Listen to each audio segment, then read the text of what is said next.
Good evening, FRC family, and good evening to whoever may view this sometime later on. I am Minister Jatasha Sanders, and I am humbled to be with you here this Wednesday evening doing our Wednesday Refuel.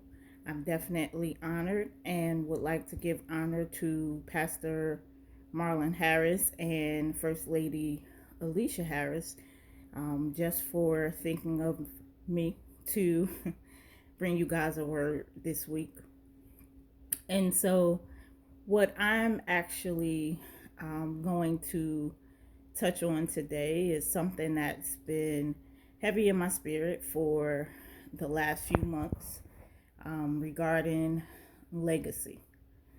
And so, we will pray, and then I will give you what the Lord has been showing me. Heavenly Father, just thank you for this day. We thank you for the sun and just the beautiful weather we've been having. We thank you that you have been just allowing us to wake up each day.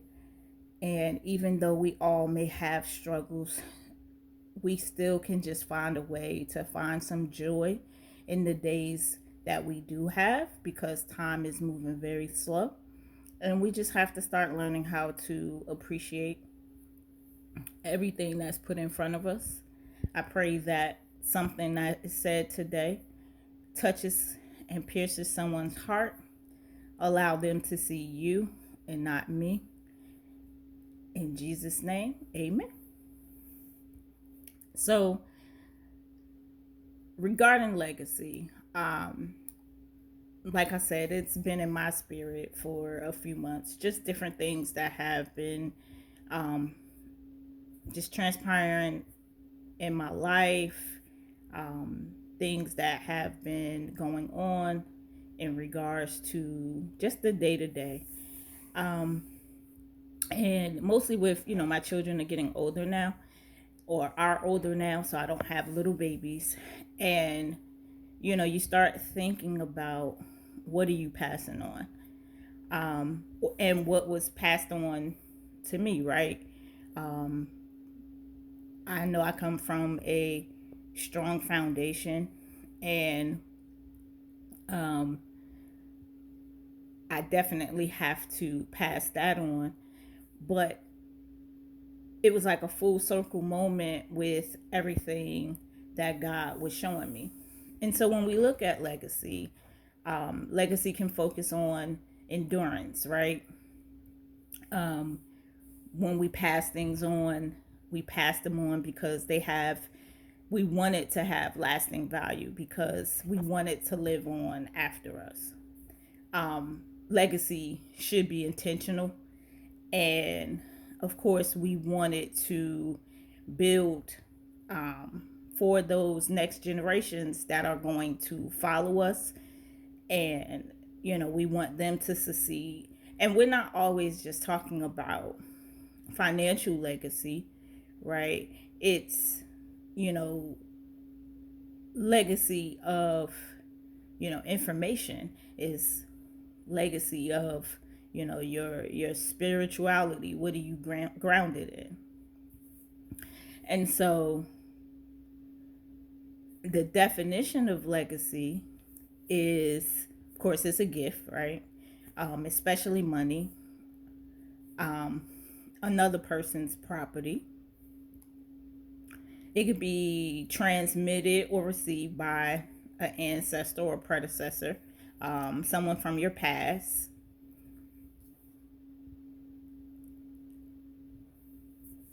But when I was looking at the definition of legacy, the synonyms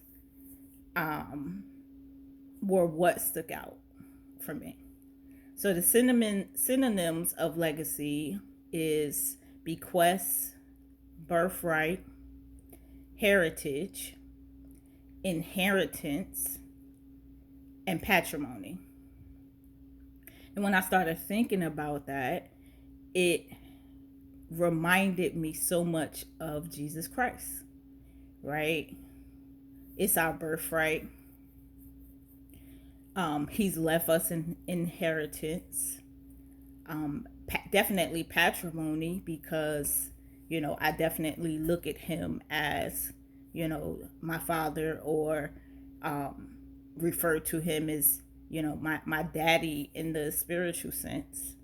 um, and so the two questions that God gave me was, the first one is, so what are you passing on, PASS, or are you living in your past, PAST? And so, past, as I started thinking about it, PASS, I was like, it's pursuing after something special. Are we pursuing Jesus?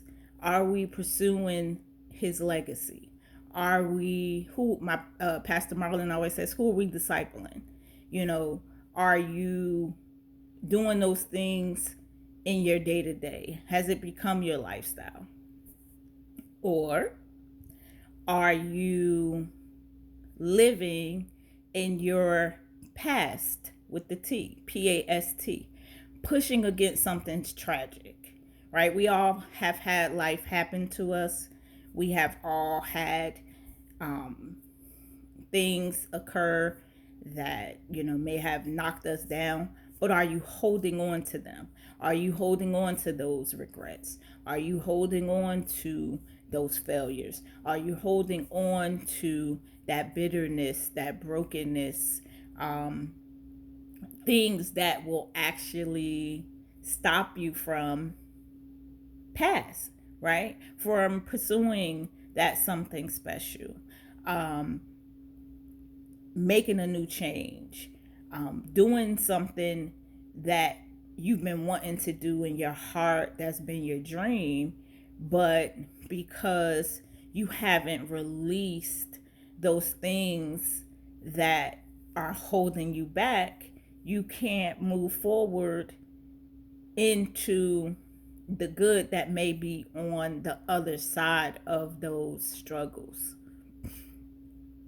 And so in First Peter 2:21, it says, for God called you to do good, even if it means suffering, just as Christ suffered for you. He's our example, right? And we're supposed to follow in his steps. And so when I think about Jesus, and his legacy, he was full of forgiveness, um, salvation, definitely kindness. There was hardly anyone that he turned away.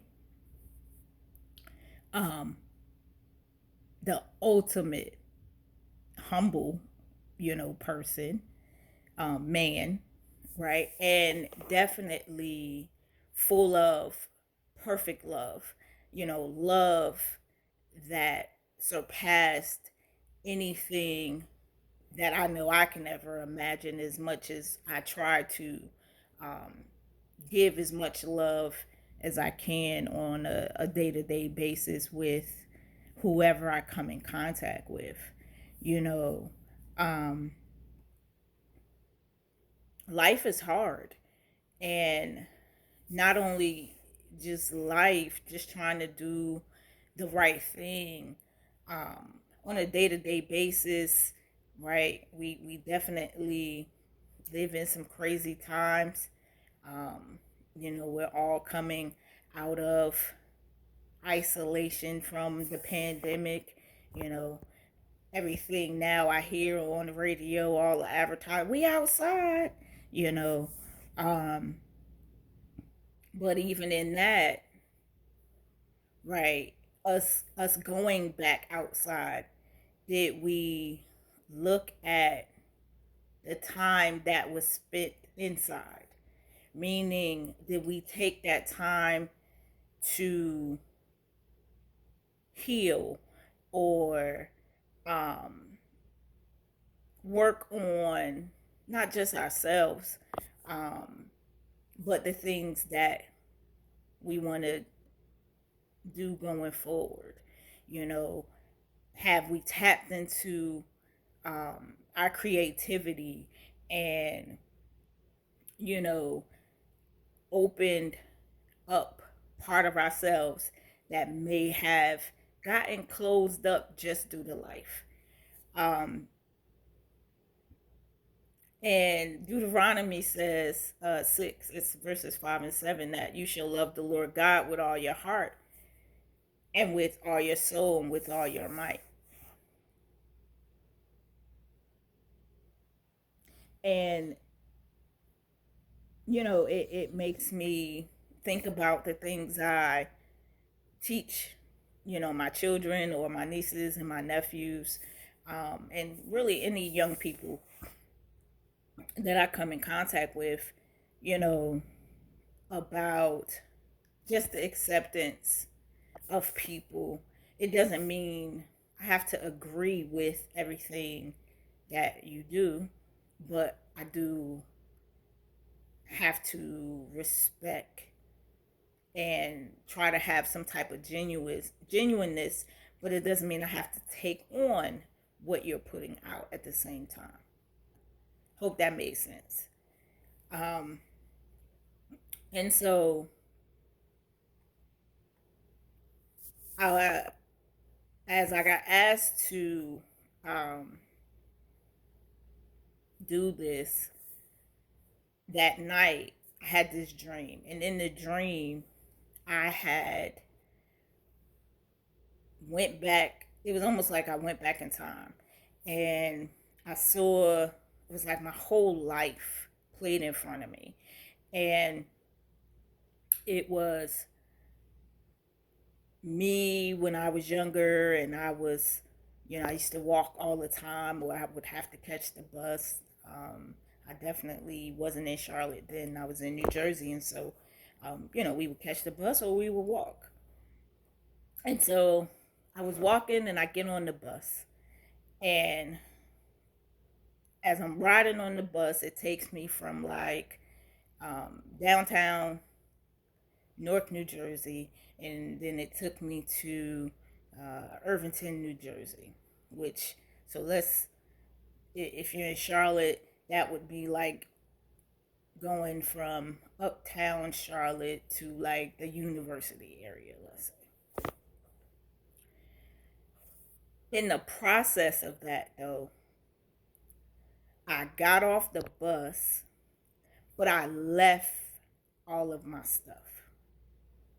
So I had left my bag, I had left my ID, I had nothing of identification to who I was. And I woke up in the dream. And then as I was sitting there, I couldn't go back to sleep. And I started thinking, and I was like, the identity that I have now, yes, I'm still the same person overall, but I've definitely had levels of growth where, I'm definitely always trying to make changes, always trying to grow, always trying to evolve. And Philippians 4 and 9 says, what you have learned and received and heard and see in me, practice these things, and the God of peace will be with you. And when I was thinking about that, all the stuff that I've experienced in my life, that I'm now having those conversations, my like I said, my children are older, so they're starting to experience their lives. And I'm giving them information that was given to me as a child, principles, um, foundation. Um, you know, when we were young, my dad used to say, I'm only going to spank you for three things: lying, stealing, disrespect, because you can't do one without doing the other. And so as I was sitting there, and this is all like 3, 4 o'clock in the morning, and I'm like, God, what are you showing me? What are you saying to me? And I picked up my Bible and I started reading Timothy. Like Timothy jumped in my head. And so 2 Timothy 4 verses 1 through 22, and it says, I charge you in the presence of God and of Christ Jesus, who is to judge the living and the dead, and by his appearing in his kingdom, preach the word, be ready in season and out of season, reprove, rebuke, and exhort with complete patience and teaching. For the time is coming when people will not endure sound teaching, but have itching ears. They will accumulate for themselves teachers to suit their own passions, and will turn away from listening to the truth and wander off into myths. As for you, always be sober minded, endure suffering, do the work of an evangelist, fulfill your ministry. And I started thinking about Timothy, because I've studied Timothy before. Um, and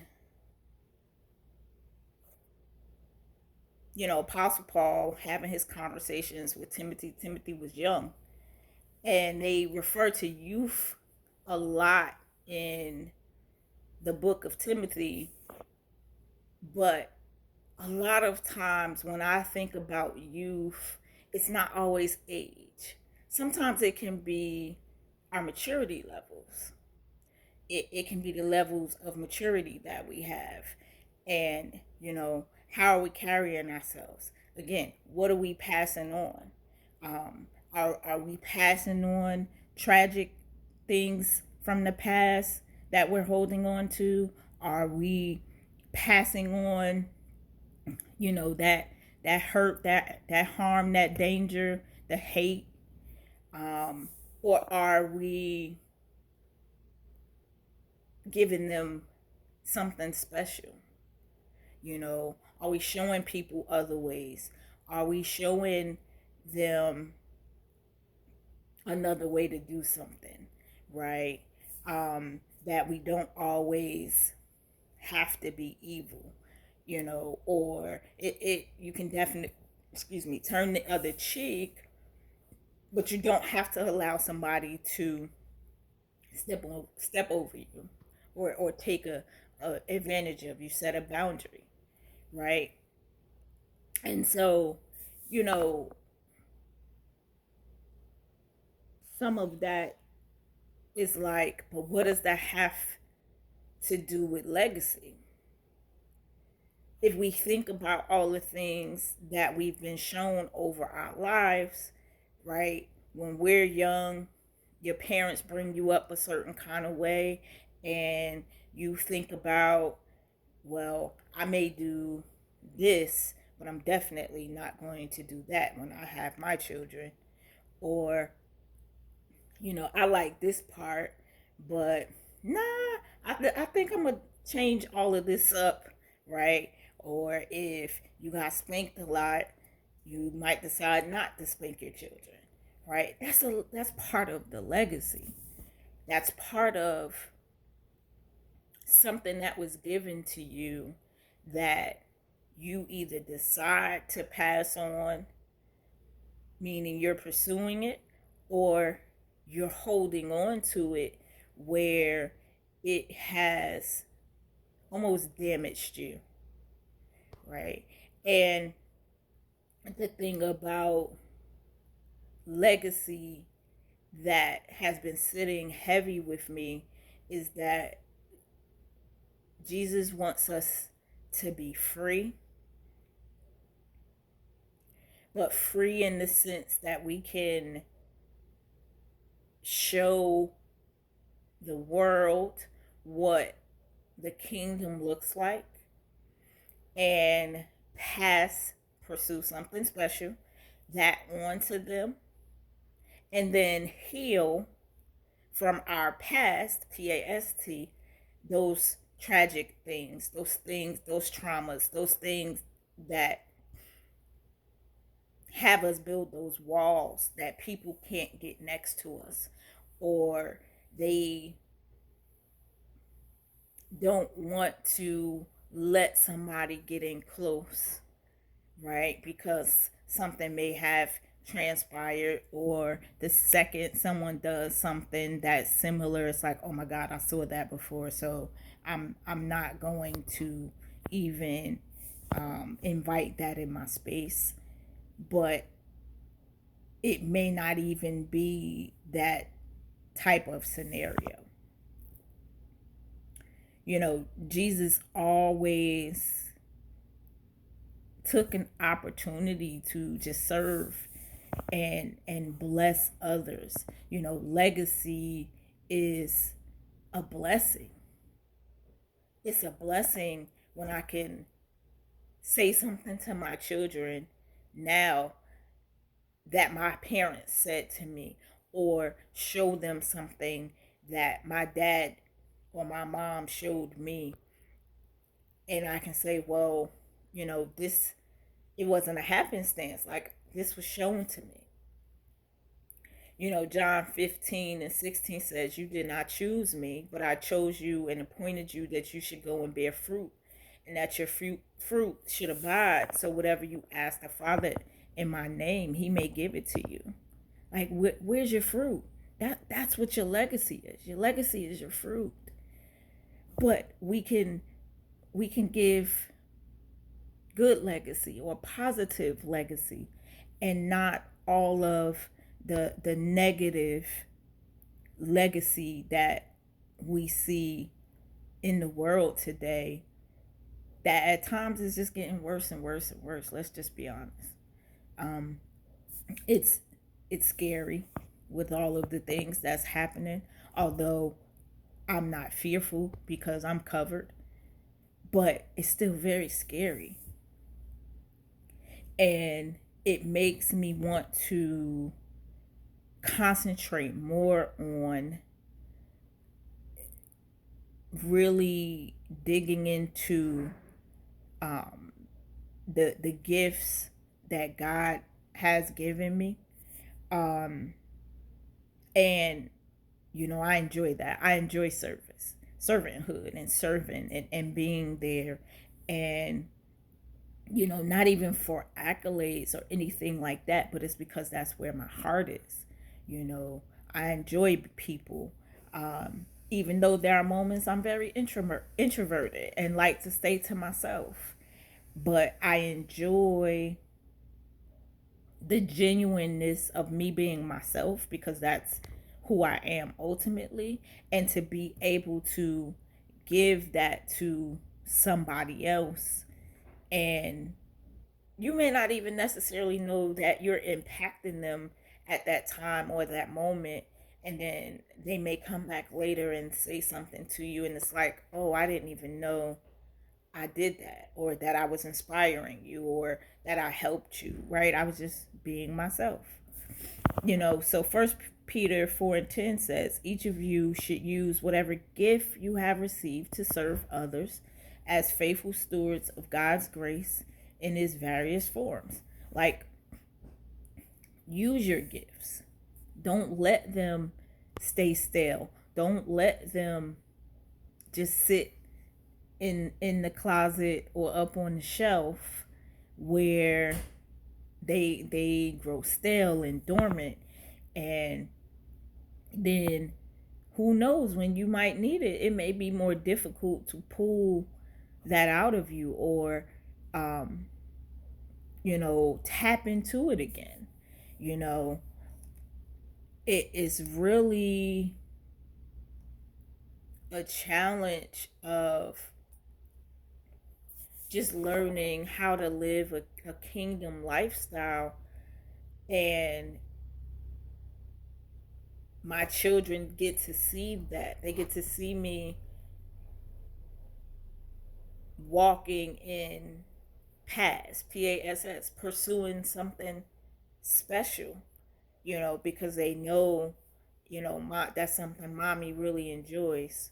Um, And I'm positive in everything that has transpired. They've also seen me releasing my past, my my my tragedies, um, the tragic things that may have happened in my world or my life, um, where I can stand on the other side of the healing and say, I'm still here. I'm still standing. Let me tell you how and give you the same information and foundation that either was given to me or that I have picked up additional information in my journey, to discovery of who God created me to be. Psalm 78:4 says, "We will not hide them from their children, but tell to the coming generation the glorious deeds of the Lord and his mights and the wonders that he has done." So that's telling us to tell our children and tell the next generation about those glorious deeds of the Lord and what he has to offer us. And the more we tell them, then the more that legacy will pass on to that next generation. And then that generation will have the foundation. And then they'll pass that on to their generation, because somewhere it'll stick. Somewhere it will stick. And right, it'll be, of course, additives added to it, right? Additional information, additional experiences, additional testimonies, signs, miracles, wonders, right? About what heritage or inheritance that we have received, from Jesus.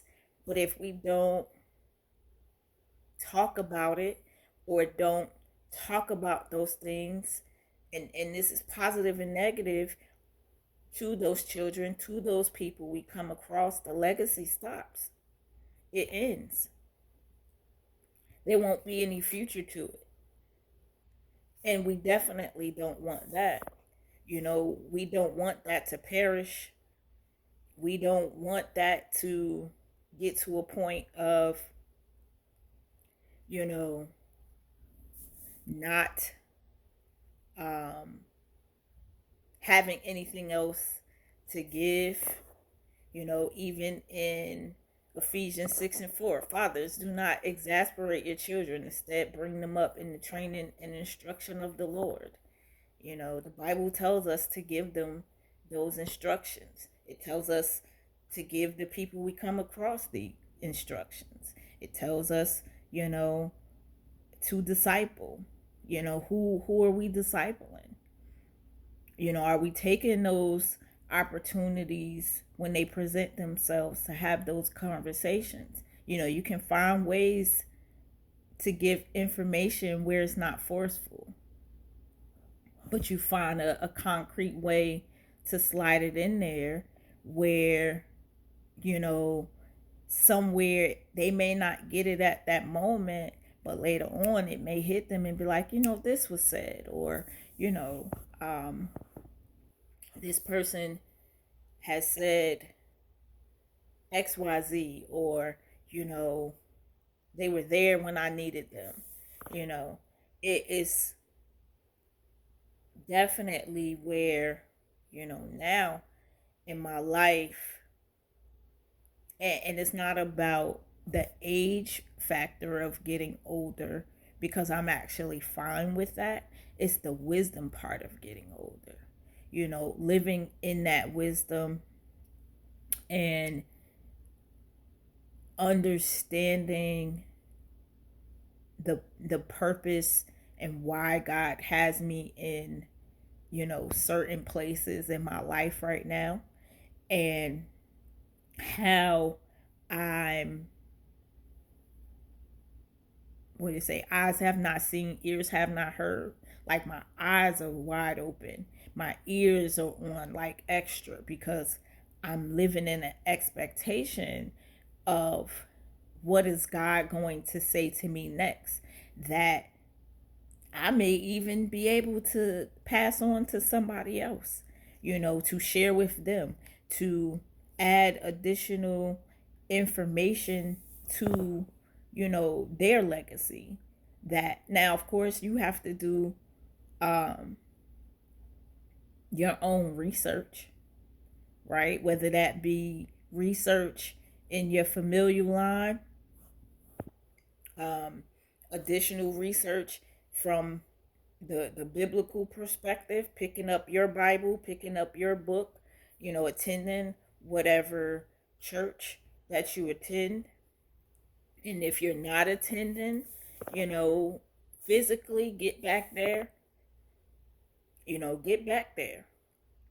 and get to a point where you don't allow, meaning you have to continue to do stuff on your own too. And what I mean by that is, you know,